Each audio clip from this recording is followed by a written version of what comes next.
Halo teman-teman, jumpa lagi dengan saya Depri Saipullah. Saya akan memberikan update soal Timnas U23 yang mulai hari ini sudah berlatih di Uni Emirat Arab atau di Dubai untuk persiapan Piala Asia U23.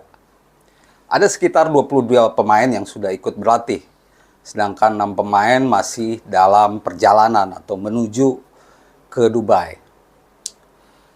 Timnas U23 tidak memiliki waktu yang banyak karena 7 hari ke depan atau tanggal 10, Timnas U23 harus berangkat ke Qatar untuk persiapan. Lagi untuk laga pertama melawan Qatar. Jadi persiapan pendek ini membuat Sintayong harus bergerak cepat. Salah satu misi Sintayong untuk kali ini yaitu membuat timnya kompak. Dia tahu bahwa tim yang dibawanya sekarang sudah main di level klub dan juga baik lokal maupun abroad. Dan itu tentu banyak taktik atau banyak gaya bermain yang mempengaruhi para pemain yang hadir di skuad Timnas U23 saat ini. Tapi untungnya hampir 98% lah pemain-pemain yang ada di skuad Timnas U23 saat ini sudah dikenal Sintayong. Mungkin hanya Erlangga Setio aja yang belum tahu ya bagaimana Sintayong. Sedangkan pemain-pemain lainnya sudah sangat kenal. Bahkan 13 pemain Timnas Indonesia adalah pemain-pemain yang main di Timnas senior. Jadi dalam waktu yang singkat ini ya tidak harus banyak bicara atau harus banyak strategi yang dipaparkan karena pemain-pemain itu sudah tahu harus bergerak kemana, harus main seperti apa. Itu semua sudah tahu. Dan ini tentu menyenangkan. Meski begitu, dalam waktu yang singkat ini Sintayong punya target cepat, yaitu membuat timnya kompak. Dia tahu pemainnya 15 pemain adalah pemain yang baru gabung ya dengan dirinya. Sedangkan 13 pemain sudah gabung dengan timnas senior.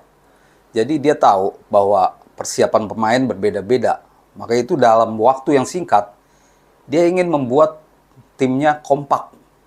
Karena kekompakan inilah yang ingin dibentuknya.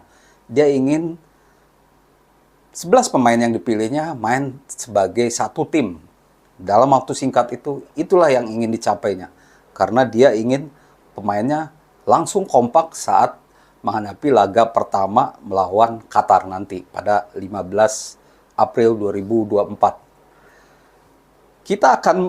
Timnas akan melakoni 2 laga uji coba dalam waktu singkat ini. Bahkan lusa ya, tanggal 5 April, Timnas Indonesia akan menghadapi Arab Saudi.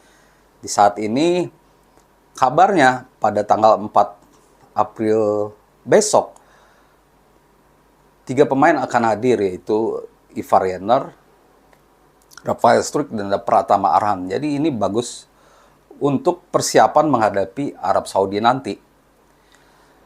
Di laga uji coba, seperti di Piala Asia lalu, saya yakin bahwa yang ingin diraih oleh Sintayong adalah kekuatan fisik pemain. Dia ingin melihat pemainnya siap secara fisik. Dan itu bisa terjadi kalau pemain tampil maksimal di laga uji coba. Hasil tentu jangan kebobolan banyak gol lagi. Waktu di persiapan Piala Asia Januari lalu, kita terlalu banyak kebobolan ya. Oleh Libya, oleh Iran. Kita tentu tidak berharap itu, walaupun hasil akhir bukan target Sintayong di laga ini. Melawan Arab Saudi, saya yakin Sintayong akan memainkan seluruh pemainnya. Bahkan pemain-pemain debutan mungkin akan diberi kesempatan untuk uji coba.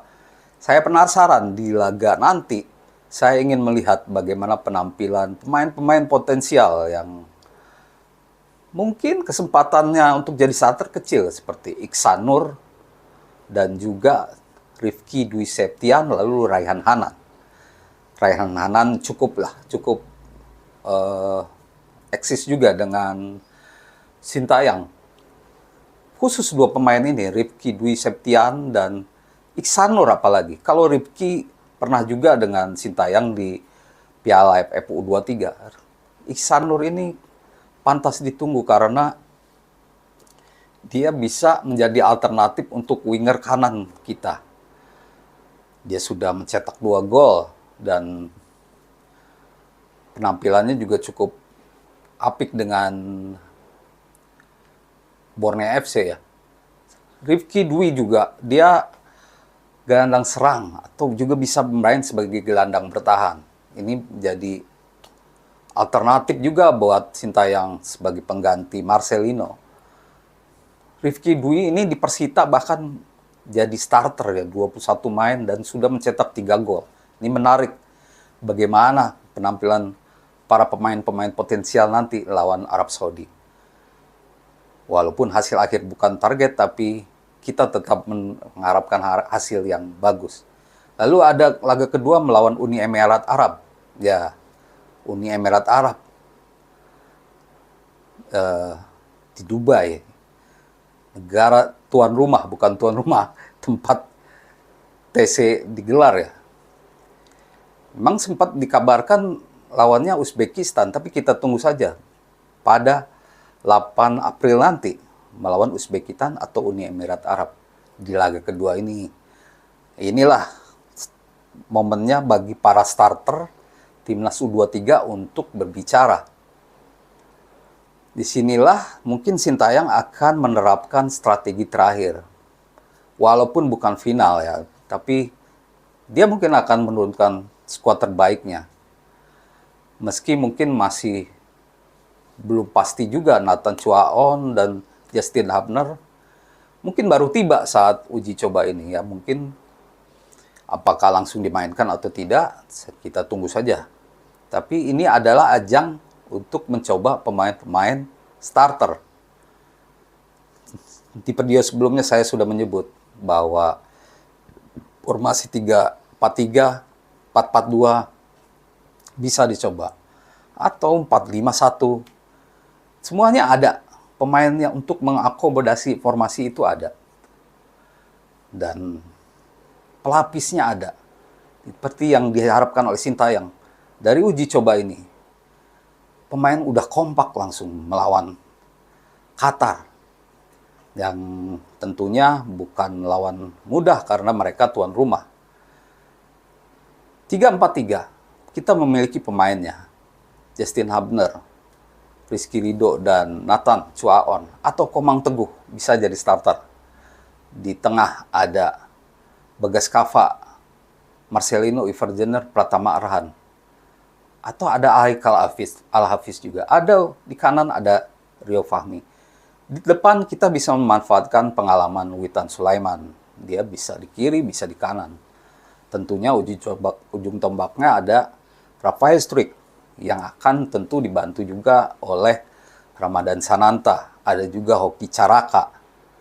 Jadi skuadnya lengkap dan sampai saat ini dikabarkan kondisi pemain baik-baik saja. Itulah yang menjadi kabar baik bagi kita karena kita harus siap melawan Qatar. Nah, terkait Qatar ini benar-benar pemain yang muda.